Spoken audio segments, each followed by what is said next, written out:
Welcome to the AICPA Town Hall Series, your resource for the latest news and updates on pressing issues facing the accounting profession. Good afternoon and welcome to the AICPA Town Hall Series.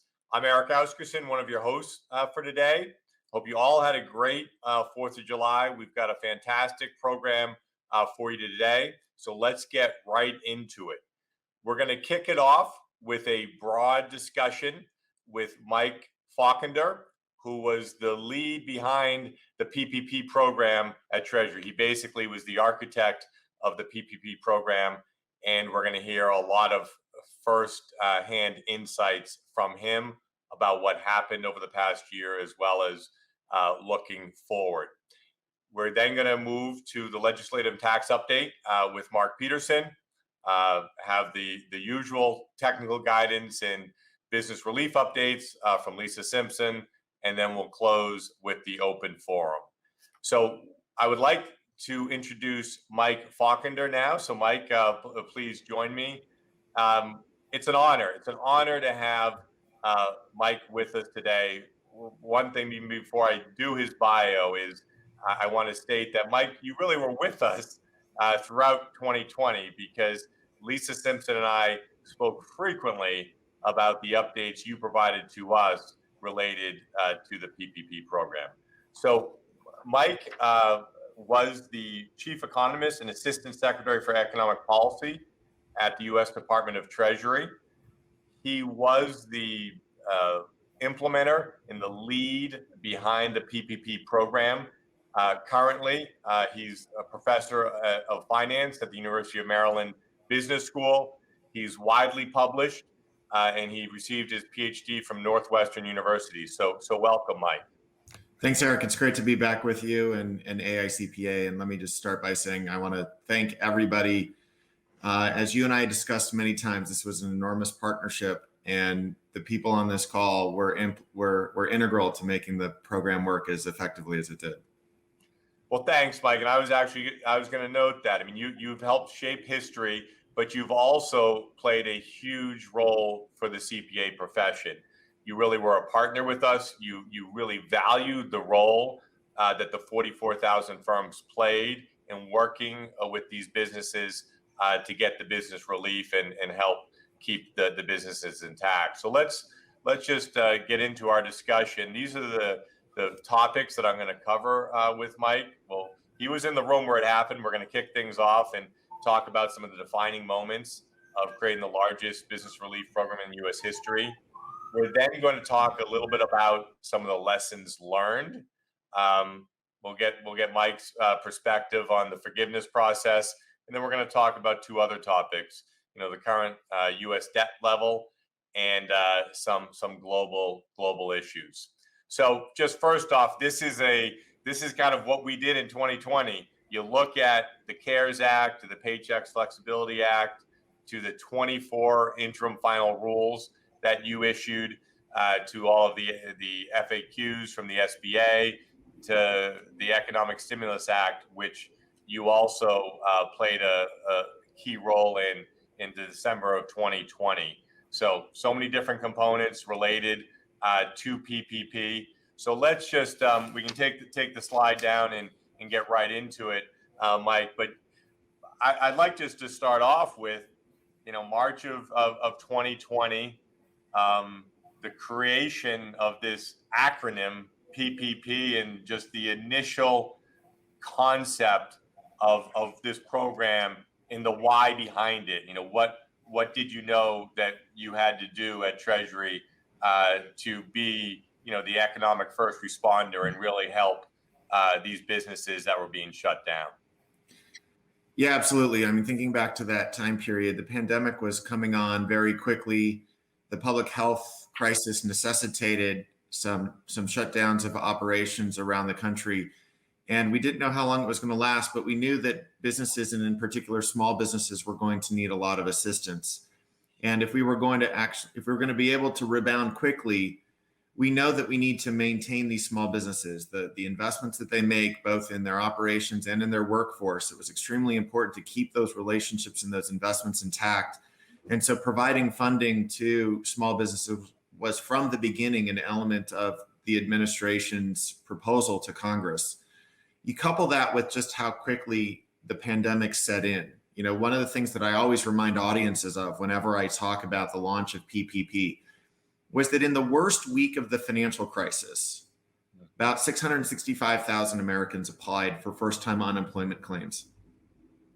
The week of March 20th, which was, we were heavy in the negotiations of the CARES Act, almost 3 million Americans applied for first-time unemployment claims. So nearly 5 times more than the worst week of the financial crisis. The week the president signed the CARES Act, the week inclusive of March 27th, more than 6 million Americans applied for first-time unemployment claims. So we were looking at a shutdown that was 10 times the worst week of what we saw during the financial crisis. And we knew from the financial crisis that the state unemployment insurance systems were not capable of handling that kind of scale. And so it was absolutely imperative that we get PPP up and running quickly because we had to relieve the state unemployment insurance systems. These are systems in many cases that are 40 to 50-year-old systems still running on COBOL as their main programming language, something that many of us probably haven't seen since college. And they don't scale. So we absolutely had to get the system up and running quickly. And I guess the one anecdote that I'll start off with is, I remember the secretary bringing my team into the large conference room in Treasury and saying, I just said the most outrageous thing to the press that a Treasury secretary has ever said in the history of the United States. And that's that we're going to get this program up and running in a week, and you guys are going to make it happen. Yeah, I mean, if you, in your initial meeting, even concepting PPP, my understanding was it was like, March 9th, 10th, or 11th. You realized that businesses were being shut down, as you just said, and that there would be no way for the unemployment agency to support distributing all these funds through their arteries. And yeah, I think the week, from the March 27th to April 2nd, standing a program up in 7 days, I think that is something that is going to take, history time to really comprehend of how fast you moved. And one thing that you've discussed with me is that this was really a multi-agency effort, that you realized that it was not just going to be, Treasury doing this. So maybe talk a little bit more about how you got everybody aligned so quickly. Yeah, absolutely. So in the early parts of March, as you said, when we started to realize what kind of economic impact this could have, there was a working group that was created that had representation from lots of different agencies. Treasury played a significant role. As you know, the secretary ended up leading negotiations of what became the CARES Act. But there were a variety of pieces, and it was important that we work together to make sure that these programs, all were consistent with each other. But they were going to call upon resources all over the federal government. The Treasury Department doesn't have systems set up to do lending programs the way that SBA already had the 7A program and the E-Tran system already there. I call the E-Tran system the little engine that could, because we taxed it, we worked it to as much as we could to serve the scale of what became how large this program was. But we were looking all over the federal government for where was existing infrastructure in place. One of the most important things when you're looking to launch something this quickly, you have to build off of existing infrastructure. There's not time to build new. And so there was very much an assessment of what's the existing architecture, what assets do we have that we can repurpose to build upon this. And that was not limited to just what the federal government had. We knew that we were going to have to partner with industry, because if we're going to maintain, a lot of the financial plumbing in this country is private sector. And we were going to have, given the scale of what we were going to have to do, it was going to necessitate creating a public-private partnership that was going to utilize the infrastructure that the federal government had, but also take advantage of the enormous infrastructure that the private sector had if we were really going to get this amount of money out as quickly as we needed to.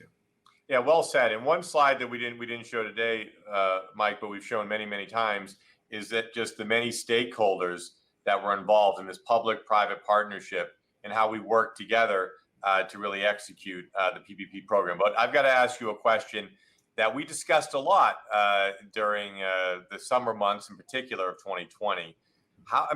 There's so many IFRs, that got dropped on Friday nights, and based on an earlier discussion, I know the answer to this, but I think it's just good. Share with our audience, why was it Friday nights? Because many times people drop things on Friday nights so they don't want anyone to read. But that wasn't the case here. Yeah, no, that was not at all the intention. We were rushing to get things out as quickly as possible. Eric, I think you and I multiple times used the phrasing that we were building the airplane while it was in flight. And we were rushing as quickly as we could as things were ready. But as you can imagine, Fridays are kind of these coordinating events. Some people want to be able to take a little bit of a break on the weekend, and we could always use Friday afternoon as the time to say, all right, we want this to be as thorough and perfect as possible, but we have got to get this out. Pencils down. Everybody wants this out so that we can go home and start whatever is the new issue next Monday or on Saturday or whatever the case may be. But it was not my intention that they would come out on Friday nights. It was just, as much as I would push to get it out on Wednesday or Thursday, it was the close of business on Friday became this coordinating event that got everybody to finally get it done. So we were not hiding anything. We very much wanted people to read the rules and implement them quickly. But it was very much kind of using Fridays as a way to force people to get it done so that they could feel like we'd got it done that week and could start on something new the next week. Well, I appreciate that. And many of our calls with you were on a Wednesday, and then I know your intent was to get it out sooner. But as you said, you used kind of that end of week deadline to get the lawyers to yeah, as you know, we have the policy decisions made by Wednesday, but getting those final touches on everything, because it is a final rule. It is what's going to provide the legal justification, and so we had to perfect it as much as possible, even if the policy calls had really already been made. Well, let's just talk a little bit about something that's been in the press. It's been in the press since day one. It's probably going to be in the press for the next couple of years, is fraud, waste, and abuse. So, this is the largest business relief program in the history of the United States. So, obviously, there's going to be fraud, waste, and abuse. How do you see this, and how should people think about this? Right. We went to great efforts to try to identify the right balance between getting this program launched as quickly as we could, making it as kind of removing as many of the burdens as possible, but nevertheless retaining fraud controls. Mm-hmm. So it was absolutely necessary from the very beginning that we maintain the know your customer requirements that banks have. There was no way that we were going to allow PPP funds to go to illicit activities, money laundering, and those kinds of activities. But to the greatest extent possible, we wanted to try to remove some of the barriers to getting the funds flowing. And so we looked at everything and said, what can we move to the back end forgiveness stage versus what do we absolutely essentially have to do on the front end? And, given the speed with which we needed the money to move, given the difficulty we were going to confront with scaling the E-Trans system, we tried to do the minimum amount possible. Does that mean that there's going to be some fraud? Yes. Anytime you have a program that pushes out $525 billion in the form of 5.2 million loans, which is what we did through August 8th of 2020, it's going to be a target for people who engage in fraud. And you and I have discussed it, but one of my favorite stories that the press would love to play up was the person who went out and bought a Lamborghini with their PPP loan. But anytime anybody in the press brought that topic up to me, I'd ask them, do you know how the Lamborghini guy got caught? He got caught because the bank turned him in. The bank had found it. Their own alert system notified them that there was this exotic car purchase out of an account that received a PPP loan. And so it was the lender who identified it and turned them in. And I would ask the press, is that an indication of the system failing, or is that an indication of the system working? So the pandemic did not repeal the instinct on the part of a very few in our society to commit fraud.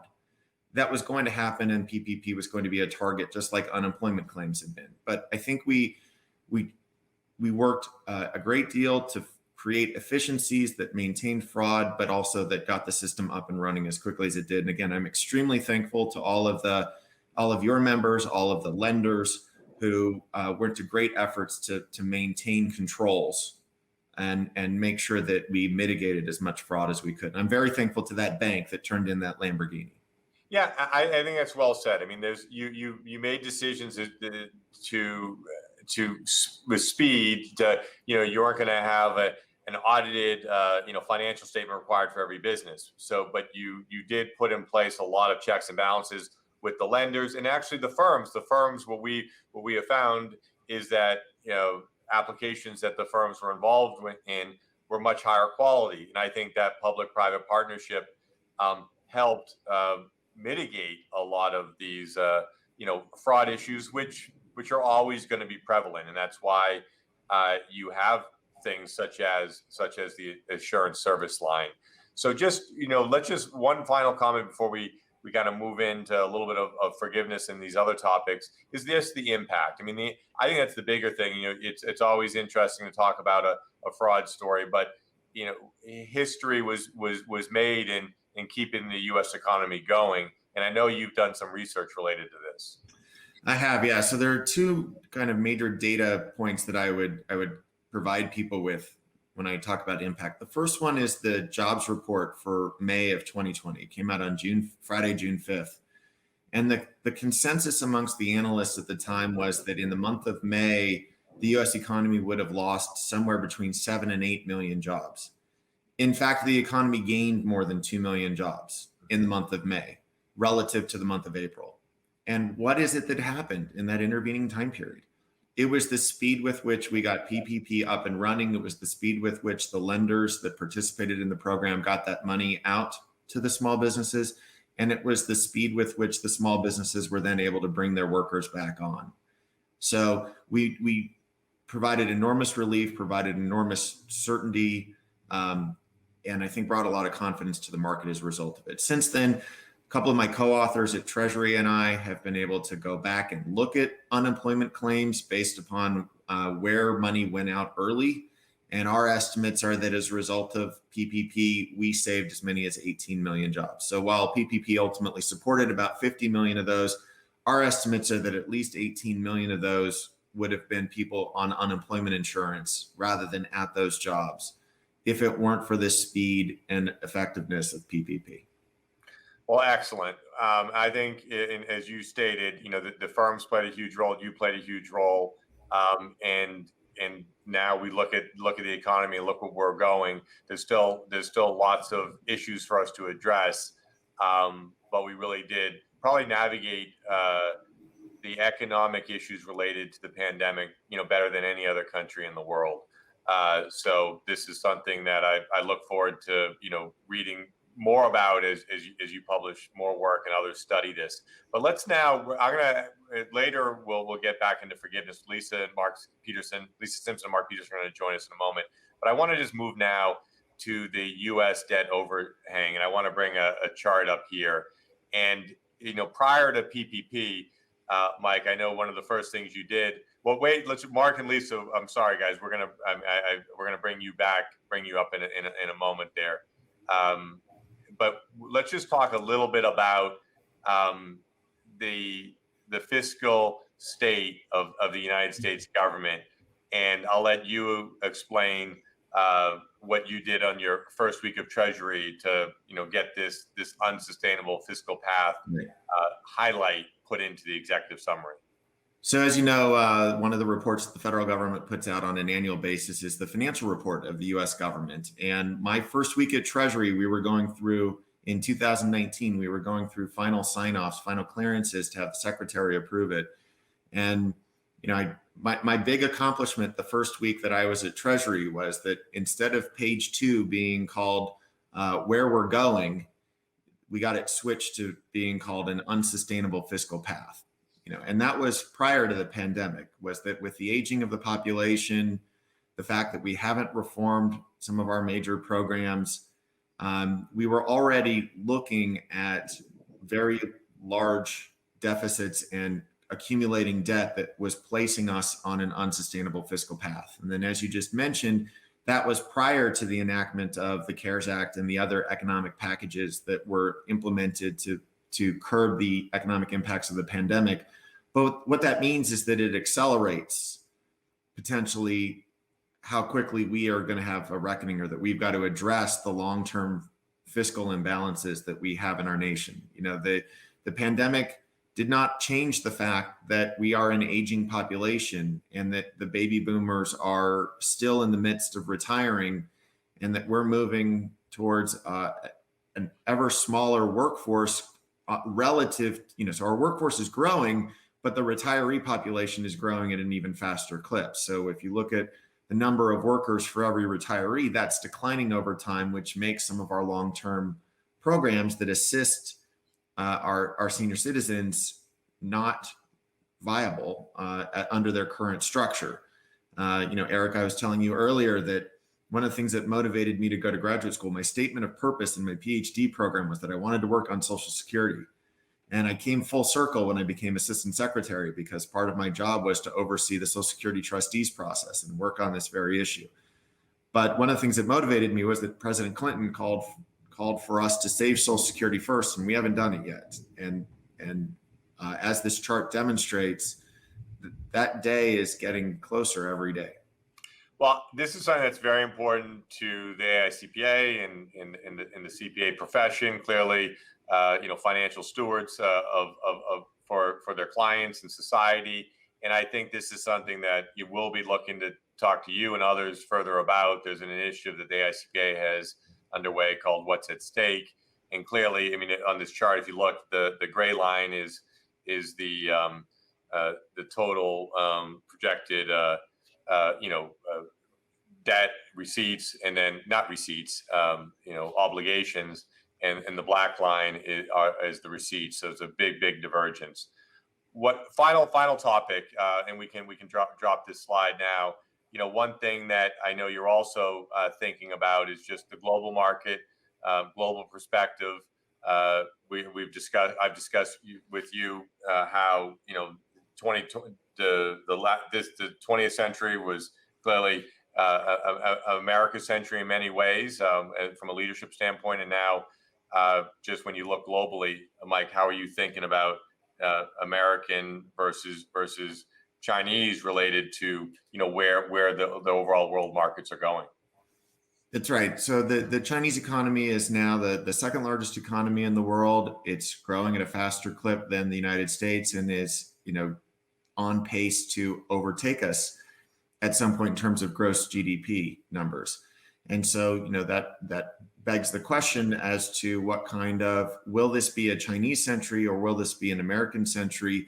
How do we make sure that the innovation that takes place here in the United States, the value additivity that occurs here, the extremely high standards of living that we're able to realize relative to many parts of the world, how do we ensure that we maintain those things? And so, one of the things that we worked on during the last administration was trying to reform some of our trading relationships with the Chinese, making sure that the tax code incentivizes investments in things like education and innovation.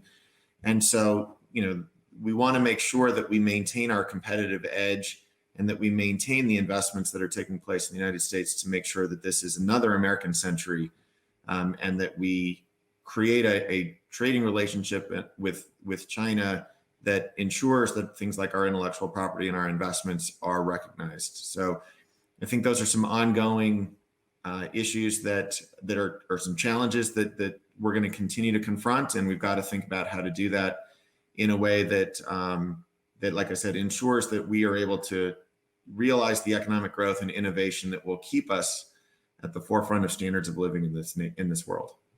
Well, those are two huge topics there.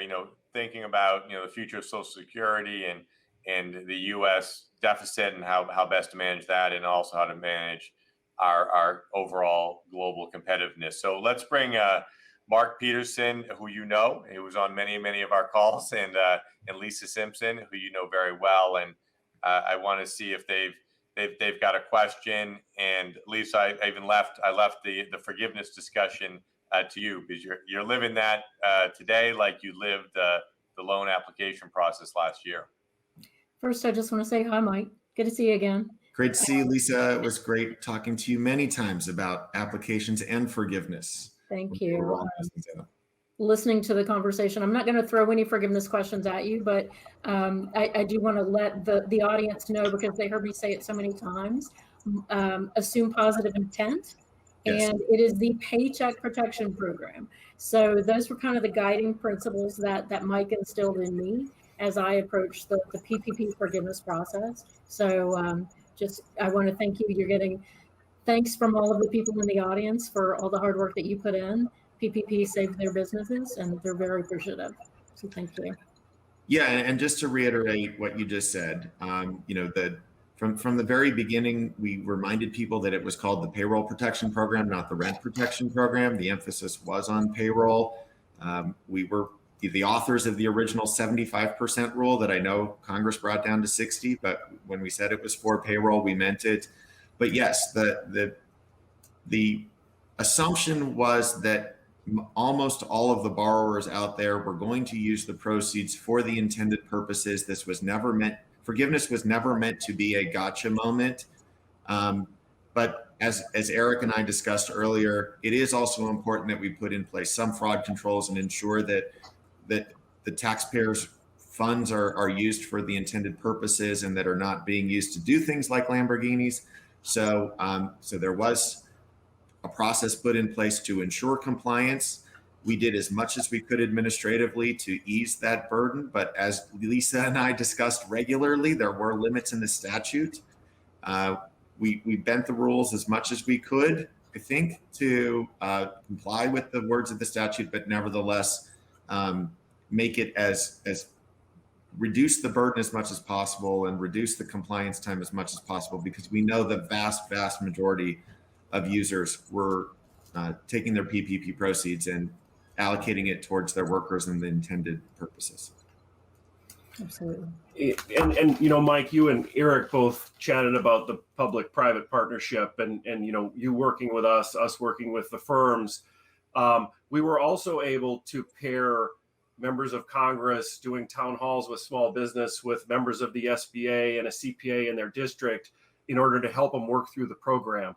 And so this was a very much a proven process that was a phenomenal relationship that was able to utilize the profession at that Main Street level to help answer the questions, and then also to give comfort when there wasn't an answer. That we were sharing with them that you were working on the answers as quickly as possible, and everybody needed to hang in there, and it was okay. Yeah. Well, and also I of course have to give you guys a shout out for the investments that you made in the forgiveness process. First of all, by creating the Excel spreadsheet approach that did a lot of the calculations that went into the forgiveness process, and then the more user-friendly, just answer a bunch of questions and it actually loads it right into the forms. I regularly walked the secretary through your platforms just to demonstrate that there were private sector resources being allocated to ease the forgiveness process. And he anonymously, never pointed him straight to your site, but did anonymously remind people that sites such as yours did exist to help with forgiveness, so that it was a purely private-public partnership to try to reduce the burden as much as possible. And I'm forever grateful for all of your partnership throughout.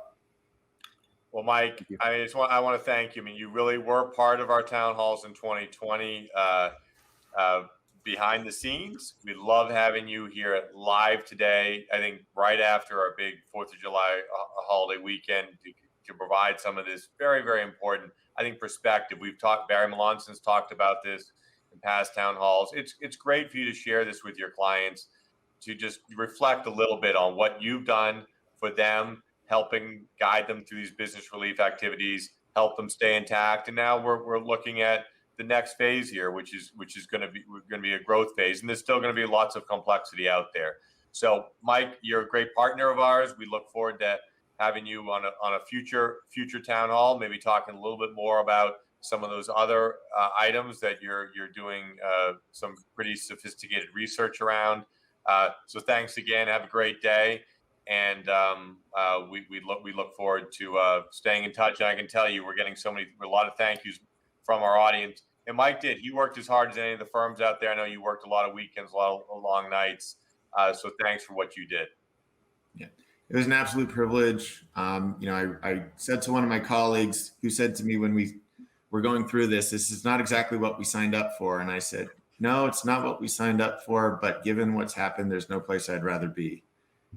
It was an absolute privilege to do this on behalf of American people. And I can't be grateful enough to all of our partners out there who helped us realize the enormous success on behalf of the American people that we did. So thank you to all of you.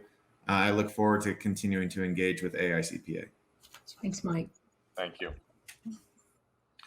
Okay, well, that was fantastic. So it really just in having it come right after the holiday weekend, just kind of looking back, what a perfect time. So Mark, I know you're now going to take us through it just every day is a new day in DC, and it is. Even though so now let's really talk about where we're going with some of these pretty important proposals that the administration's putting through. Sure, and this is really an update. We kind of set the table 2 weeks ago at the town hall. At that point in time, there was 20 bipartisan senators standing behind President Biden saying we got a deal on infrastructure. And at that time, I said this is fragile. And they started to drive towards Capitol Hill. And then, we did see the bumps in the road. So anytime you bring a deal back, people start to poke holes. It's fragile. I'm going to continue to say that, Eric, but it's holding. And so at this point, those 20 bipartisan senators are moving into the legislative drafting phase. So that is a good sign. They're moving into drafting, which is the next step when you take that framework, which was 1 page, and then you start to put it into legislative text. One of the issues they have to work on is the pay-fors. Pay-fors are the revenue that you use to pay for the spending. And so we call them pay-fors. They're very much in flux, and there's some controversy around those I need to come back to. All in all, to be honest, I think even if some of those pay-fors dissolve, they will move forward with this package. They will keep the momentum, even if it's debt financed, just because of the interest in trying to get this done. So along with that infrastructure package is the tax proposal, the raising corporate, individual, some international changes in order to fund some of the social spending that has been talked about. That is still looking to be done through reconciliation. And the big thing through reconciliation is that all you need is a simple majority, which means just the Democrat majority could do it in the House and Senate. In order to do that, they need to get budgets passed. So at the same time, they're starting to move forward with this infrastructure bill. They're also trying to push those budget resolutions through the committees with instructions. Instructions are, a parliamentary procedure issue, but they will give us more levels of detail because I know everybody wants detail, and it'll come. Leader Schumer has announced that maybe having the infrastructure bill on the Senate floor the week of July 19th. So they want to get that started. There are good indications that they have the votes for it. We'll see, but good indications they have the votes for it. But that isn't the House. So, Speaker Pelosi has had some challenges. She's had some of her members that are saying they don't have their priorities in this package and they're not sure they're going to vote for it. However, a group of about 58 bipartisan members called the Problem Solver Caucus has come out and said that they would vote for the Senate package. That's a good indication that the votes are starting to get there. So the pressure is going to build. The White House wants it. If the Senate passes it, and if you've got a group of bipartisan members of Congress of that size, the pressure starts to build to get it done. So I think, again, we'll see, but we're going to start to move forward. They're already talking about canceling the first 2 weeks of the August recess, which is a big deal. That's a burning platform. People kind of like the Fridays that Mike talked about. People want to get things done before they head into the August recess. Right. So you could see the potential of maybe getting that infrastructure bill, in those first couple of weeks of August, depending on how things play out. That's not reconciliation, and that's not the tax bill. So you move then into September and October. They've got to figure out how they get through the budget process. They've got to get a reconciliation package. They got to get a reconciliation package that will get the votes that are required. I think the reality is we're looking at late fall, winter, maybe December 23rd type pressure in order to get something like that done. Details will continue to roll out as that moves forward, and we see that resolution.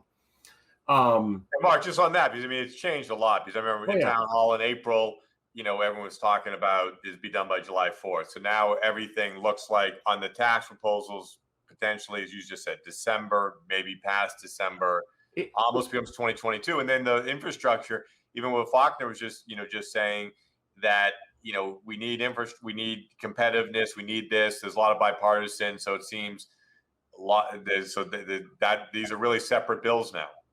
Well, again, it's fragile. Let me say it's fragile because there's also, there's disappointment for some of the members that wanted things included in infrastructure that it wasn't included. So they want guarantees it will be included in the reconciliation package. That creates tension. And so, you solve problems by separating them and you solve problems by connecting them. And that's going to be kind of the political dance that goes forward.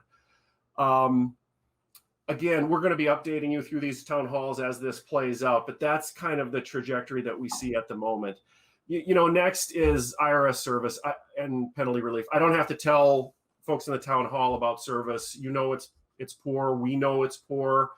That the chat line lit up last town hall related to service. Now, the IRS has been working through COVID, but that we still have to stand up for our membership and for the taxpayers that are trying to deal with the system.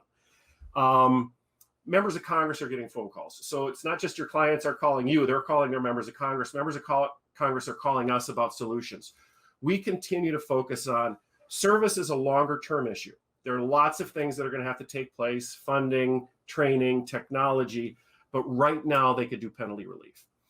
And we're going to be focusing on that. We've actually been talking to a couple members of Congress who have shown an interest in introducing legislation that would provide some relief, underpayment relief, expanding reasonable cause, delaying collection and account holds.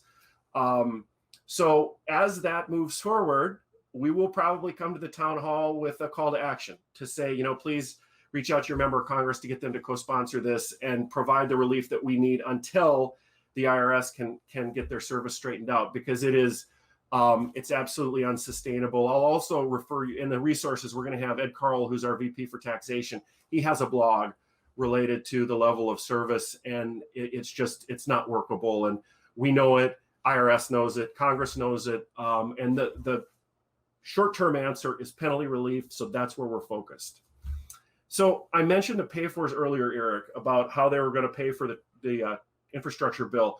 One of those pay-fors is to give the IRS a chunk of money, $40 billion, and through increased enforcement, they would be able to close the tax gap and bring in $140 billion potentially in numbers move around in revenue that could be used as a pay-for. One of the ways they would do that is to get information sharing between the IRS and financial institutions. So basically, taxpayer, this is a simplification, but your checking account statements. That's controversial. So when I say that the pay-fors are in flux, that's an example. The financial institutions are very concerned about what kind of responsibilities that puts on them. And you can also, we would like to understand what is the IRS going to do with this information? How are they going to get it? And if it really is giving them a haystack, how do they find the needle? We'll see how that plays out. There's also been taxpayer information that's been leaked recently that was not helpful for making the case that the IRS should get more taxpayer information. A subset of that is regulation of paid tax preparers. This has been a long simmering issue. We believe that paid tax preparers, not CPAs, not enrolled agents or tax attorneys, should be regulated. But we also think that they should be regulated in the right way, because it does, even though CPAs are exempt, they are affected and impacted. So we have really focused on legislation which has been introduced that would say, yes, paid tax preparers should be regulated, but there should be a focus on making sure that non-signing preparers, those preparers that are under the authority of a CPA, do not have to have the same requirements. There should be some information sharing with state tax authorities so that we don't have a patchwork of state paid tax preparer programs that practitioners would have to deal with. And then there's a whole side issue that we're also focusing on about confusion in the market. We want to make sure that the consumer of these services understands the difference between a CPA, enrolled agent, and a paid tax preparer. So that's going to play out as well. It's a small fix. I know that this isn't going to be life-changing for any practitioners, but there's also a simplification bill, tax deadline simplification bill out there that basically takes the estimated tax deadline, which are uneven intervals, and it puts it 15 days after the quarter. So it really aligns them and sequences them 15 days after each quarter. The tax preparer community, including the AICPA, has been supportive of that. We know that's not a game changer, but we are looking for absolutely anything we can do at all to try and provide some level of relief. So those are kind of the highlights where we are today anyways, Eric. Oh, I mean, it makes sense. I mean, great update. I mean, you have these big proposals. With that said, we always have other things that your team is so focused on that are just related to the services that the firms are providing. So thanks, Mark. The thing is, I can tell you, we're looking at the questions here and the feedback. They did appreciate the update from Falkender, and they when you started talking about IRS service levels, there's a lot of agreement there that those need to improve. So no argument at all. So with that, Mark, we'll get you back for open forum. We're going to go right into Lisa's section here. Lisa, I'm sorry, jumped ahead on slides here. I know a lot to cover. So let's get right into it. Starting out with tax and ERC. Thanks, Eric. So as Mark Peterson talked to us about 2 weeks ago, his team is advocating hard for guidance around these big remaining issues for ERC and PPP. How does this affect basis on tax returns? When do you record the forgiveness? How does all of this work on the returns? And they are still waiting for the guidance coming soon. So soon is not here yet, but we'll let you all know as soon as we get that information. But again, as a reminder, his team is pushing hard for that information. So let's jump into PPP forgiveness, because that's what I promised we'd talk about today. Here's a look at the landscape. What's interesting is we don't have any new numbers to give you in terms of how SBA is processing forgiveness. We don't have any good concrete facts for you. Anecdotally, we can tell you that it's picking up. We are hearing from both lenders and borrowers and CPA firms telling us that their loans are getting forgiven more timely, but still it's taken a couple of weeks or so to get some of the forgiveness decisions from the SBA. That's still a lot better than some loans which were sitting at the SBA for 7 months or so waiting for forgiveness decision. So the last data that we were given was at the end of May. At that point, 71% of the loans had not applied for forgiveness. I think we'll see that number turn around pretty quickly. And, we'll talk about, is it time? Of the ones that have applied, 99% of the loan value has been forgiven. So back to the conversation we had with Mike, we assume positive intent. These were designed to be forgivable loans. If the borrower complies, it's forgiven. So good progress there. And Lisa, one thing we could just say is what you and I are hearing this as we're talking to the lenders and understanding what's happening is the SBA is getting these API feeds really working on the forgiveness side. So a lot of the large lenders are now beginning to send, thousands of forgiveness applications through these APIs. They're going to get better. What we're understanding right now, it's still taking a couple of weeks for the forgiveness to be granted. There's really no reason why that shouldn't move to even like 48 hours, like how quickly the SBA approved a loan application as they work on those API feeds. So that's with the larger lenders. And then there's other discussions with the SBA doing some type of support portal system for some of the smaller lenders. So I think as the summer unfolds and these deadlines come up, and the PPP origination program, ended as of June 30th. So the lenders now can put all of their energy into forgiveness with the firm support. Right. So we had talked in the past about the SBA trying to figure out a way to simplify forgiveness for those loans between 150,000 and 2 million. It's unclear that that's going to end up being actual simplification. So we talked last time about if you've got borrowers and you're comfortable with the interplay between the employee retention credit and their PPP fines, and you want to go ahead and apply for forgiveness, I think it's perfectly reasonable to go ahead and start working on your forgiveness applications. You made it through the July 4th holiday. Hopefully you got some downtime. So go ahead and start looking at those, because the payments for some of those 2020 loans will start becoming due, as Eric mentioned. We had a question last time about if a borrower has to go ahead and start making payments and then the loan is ultimately fully forgiven, will they get that principal and interest back? Thank you. Shout out to Jeff in the audience who referred me to a detailed IFR from 2020 that gave the answer that says, yes, those overpayments will be refunded by the lender. All right, so let's start talking about the calculations around forgiveness. We did a deep look at this 2 weeks ago, so I've given you a link to the town hall. I've also given you a link to the IFRs that are mainly going to be focused on forgiveness, and there are obviously FAQs and other guidance available. We have also summarized these with a little more detail in our forgiveness calculation step resource that you've got the link to. So that, as usual, triggers my reminder, please download the slides from today's presentation from the resources section of the dashboard that you've got, because those will give you links to all of these. So what I want to talk about today is the payroll costs. So on the next slide, we'll start digging into that. And after I point you to a couple more key resources. So you've heard us talk about the forgiveness calculators, and you've got links to the 3 of those. Before you dig into the calculator, if you're unsure about how forgiveness works, please take 15 minutes to watch the video that's been done that will walk you through the Form 3508 calculator. It'll save you a lot of time and frustration if you start there first and then dig into the calculator.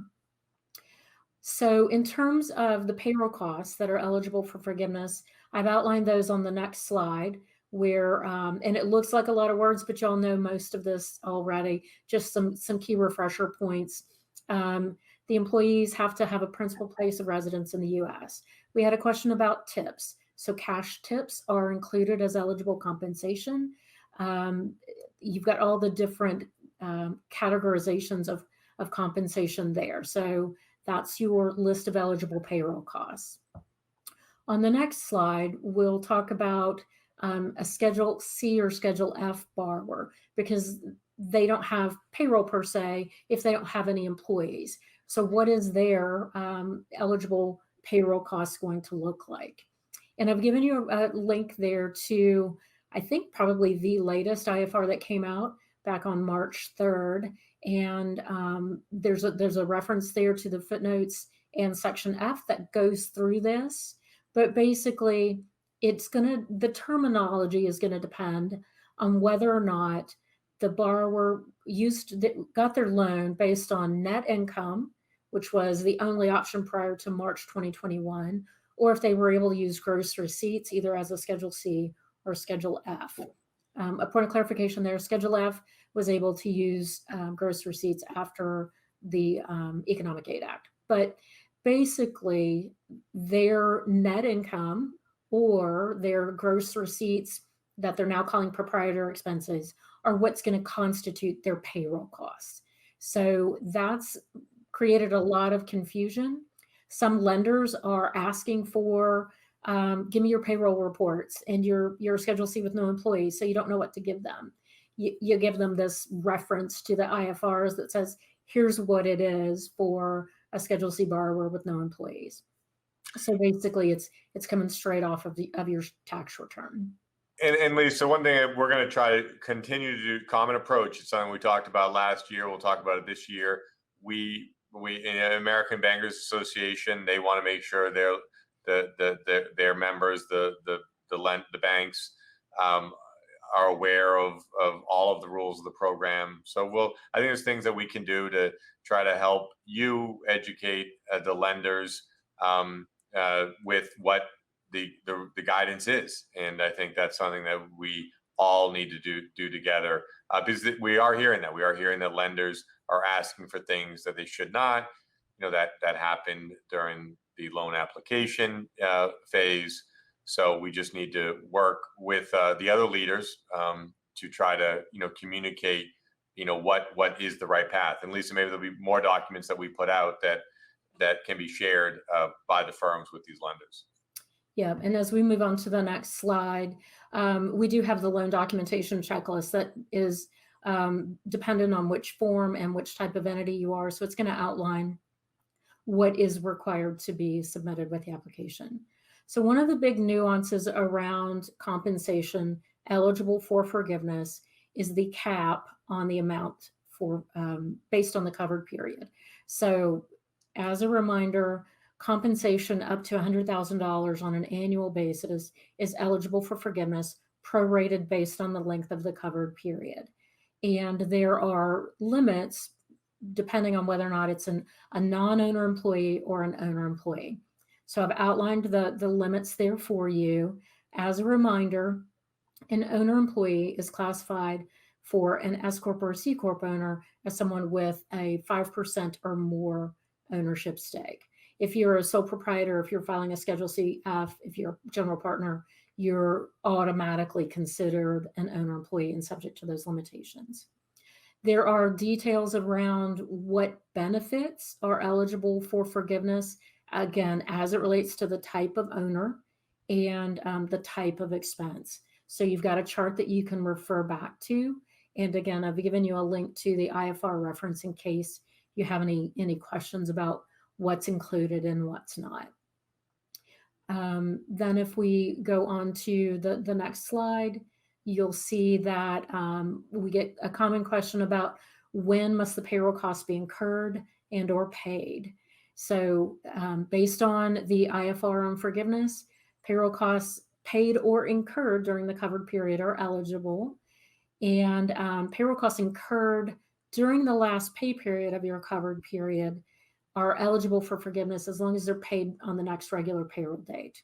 As a reminder, the borrower can choose any covered period as long as it's between 8 weeks and 24 weeks. So you've got flexibility around that, that covered period. Some other common questions that we got last week that I wanted to follow up on were, what if a client made an error calculating the amount of the loan and they got too much money? There was a procedural notice that came out way back in January that basically says it's not eligible for forgiveness. And that procedural notice only applies to an error, not a fraudulent misstatement in the calculation.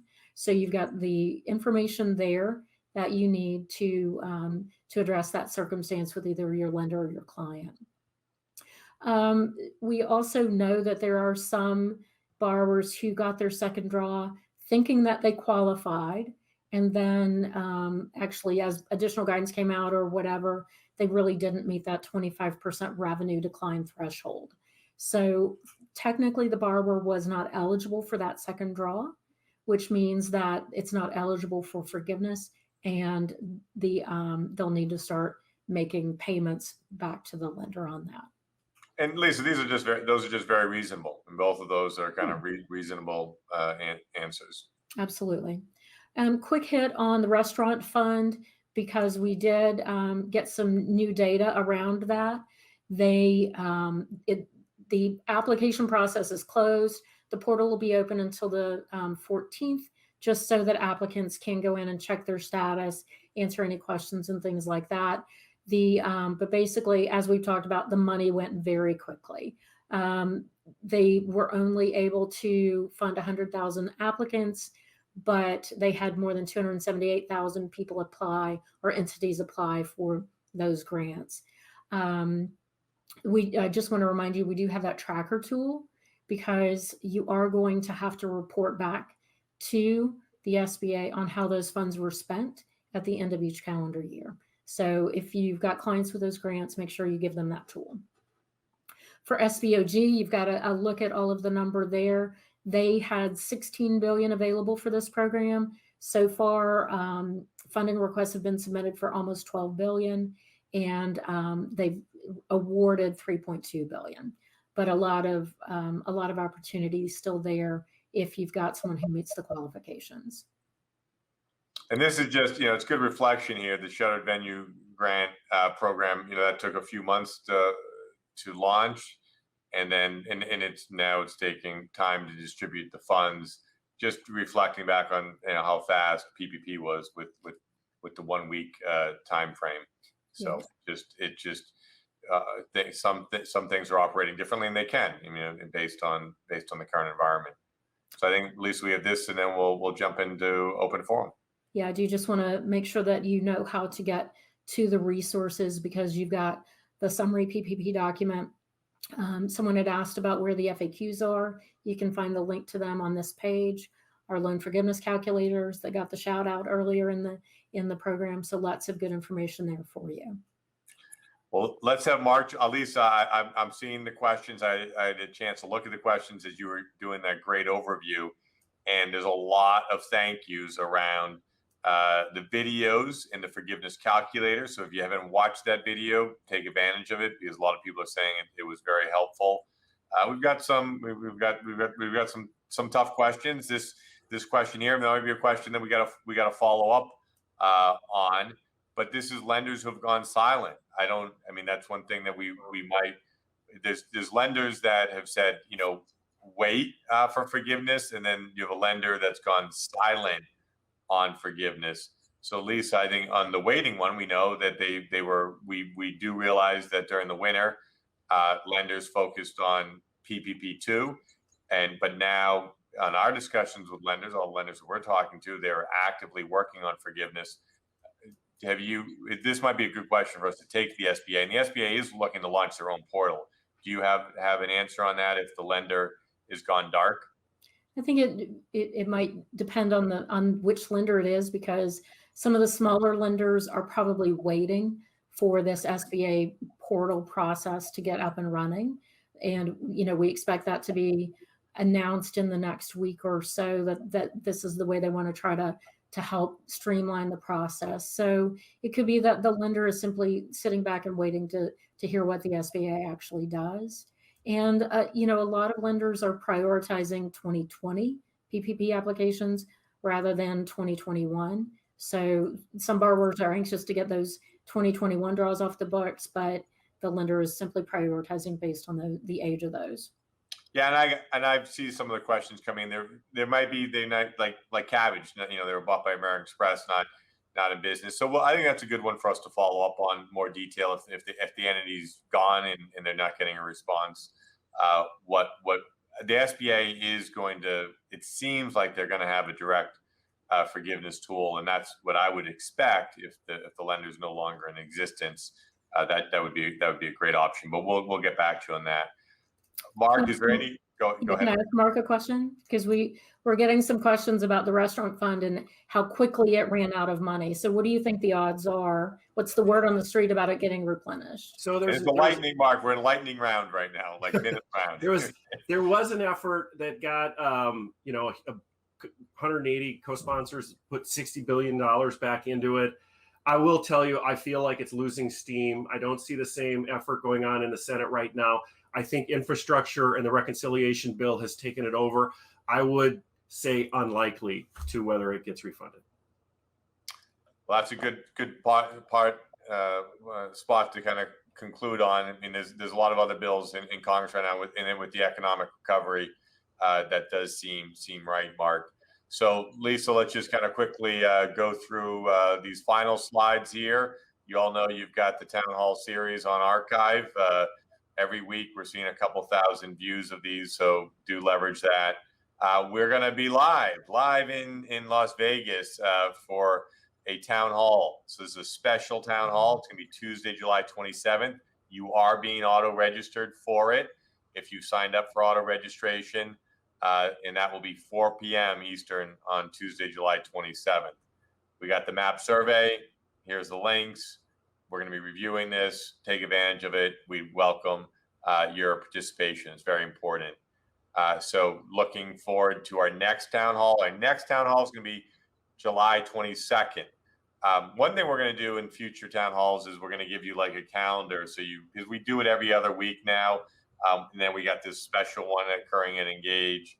What I do encourage you to do is use the calendar option. When you get those emails, you can click on the calendar option. The invite will go right into your calendar. That's the easiest way that I'm hearing from firms to keep town hall on your agenda. So thank you for your time today, Lisa, Mark. Great being with you, and thanks to Michael Faulkner. He really was the architect behind PPP. He was the guy in the room that made it happen. It was great having him today. He was very sincere with his comments on the role that the firms have played. He said that to us privately a lot, so you should take that to heart. Have a great week, and we'll see you in a couple of weeks with Barry Malance and Sue Coffey, and the CEO of Ernst & Young, Kelly Greer, is going to be joining us as well. So see you then. Thank you. Thank you for your participation.